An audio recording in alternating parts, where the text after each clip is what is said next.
Assalamualaikum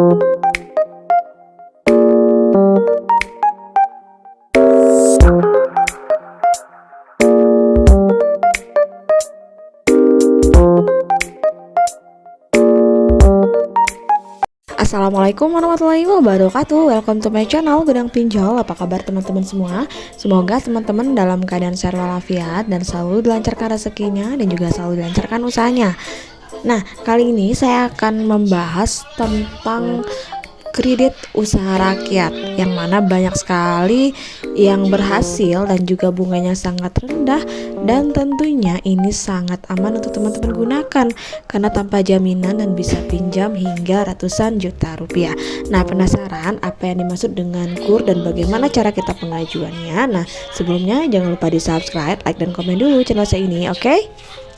Hai guys, welcome back to my channel Gudang Pinjol. Oke, kita langsung aja. Saya akan bahas secara lengkap tentang kredit usaha rakyat. Nah, untuk kredit usaha rakyat ini biasanya disingkat dengan nama KUR, yang mana merupakan salah satu program pemerintah yang bertujuan untuk memajukan perekonomian dengan memberikan bantuan modal bagi usaha mikro, kecil, dan menengah atau UMKM dalam bentuk pinjaman atau kredit.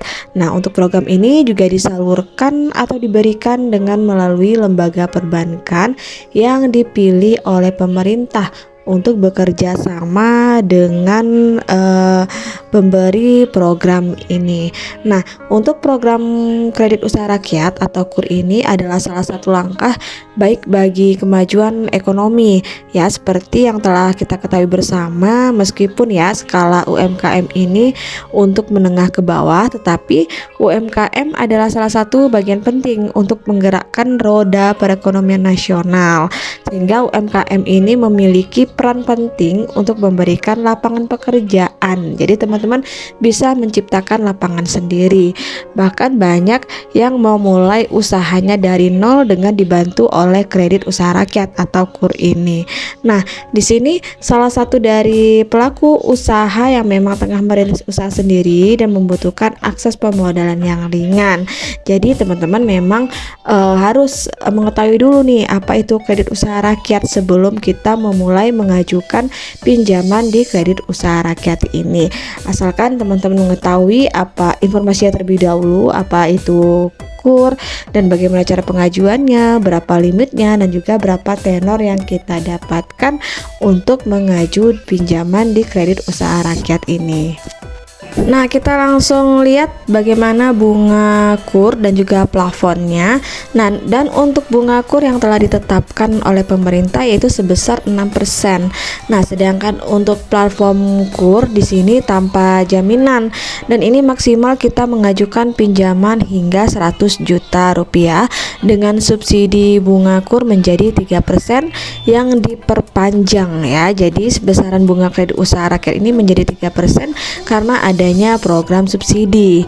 Nah, untuk pinjaman UMKM atau KUR ini memang sangat membantu untuk kita semua, apalagi bagi kita yang memang tidak memiliki agunan. Jadi disarankan untuk mengajukan pinjaman di kredit usaha rakyat. Nah, kemudian untuk jenis-jenis kredit usaha rakyat ini ada beberapa jenis yang dikategorikan dengan target penerimanya atau sesuai dengan target penerimanya, dimana untuk jenis-jenis ini bisa teman-teman pahami apakah ini cocok untuk teman-teman gunakan atau tidak. Nah, yang pertama ada namanya KUR Mikro. KUR Mikro ini merupakan jenis kredit usaha rakyat yang diperuntukkan bagi usaha kecil berskala mikro, dimana untuk besar pinjamannya maksimal atau plafon kreditnya dibatasi hanya hingga 25 juta rupiah saja. Tetapi ini bisa saja berbeda, jadi tergantung pada kebijakan dari bank sebelumnya atau dari bank yang kita gunakan untuk mengajukan KUR ini. Nah, untuk sasaran KUR Mikro ini yaitu adalah usaha kecil yang dinilai produktif dan prospektif dari sisi keuntungan, dan harapannya agar kita sebagai penerima bisa membayar cicilan kredit dengan tepat waktu sesuai dengan yang telah disepakati oleh pihak bank. Dan untuk mengenai waktu pelunasan, itu dana pinjaman sendiri ada dua macam, yaitu ada 3 tahun bagi usaha kredit modal kerja dan juga 5 tahun bagi usaha kredit investasi. Nah, tentunya dengan ada beberapa syarat utama yang perlu untuk dipenuhi oleh kita sebagai peminjam supaya aplikasi yang diajukan atau disetujui akan memperoleh persetujuan lebih cepat. Nah, beberapa syarat yaitu antara lain adalah memiliki usaha minimal 3 bulan terakhir dan juga pernah mengikuti pelatihan dengan dibuktikan adanya sertifikat dan juga ada usaha yang dijalankan oleh kita sebagai peminjam. Nah, kemudian untuk yang kedua ada namanya Qurretail, di mana Qurretail ini segmennya yaitu adalah usaha kelas menengah yang bisa membayar cicilan dan juga bunga flat atau anuitas. Nah, dari segi targetnya Qurmikro dan Qurretail ini tentu usahanya berbeda.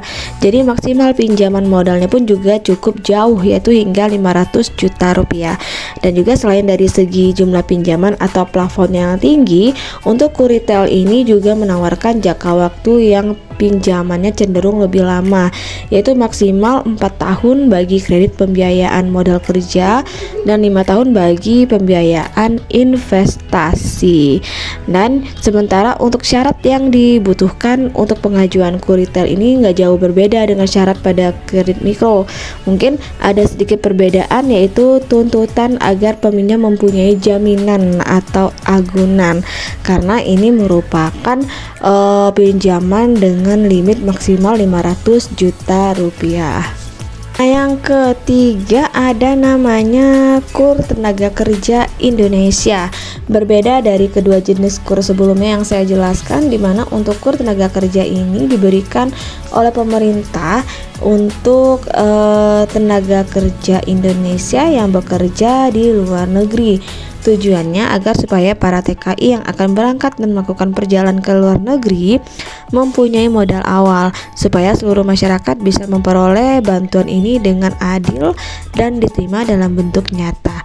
Dan untuk KUR TKI ini didesain menggunakan struktur khusus bagi pemerataan alokasi, stabilisasi serta distribusinya. Dan untuk masalah nominalnya, untuk TKI ini maksimalnya adalah 25 juta rupiah dengan suku bunganya 7% per tahun.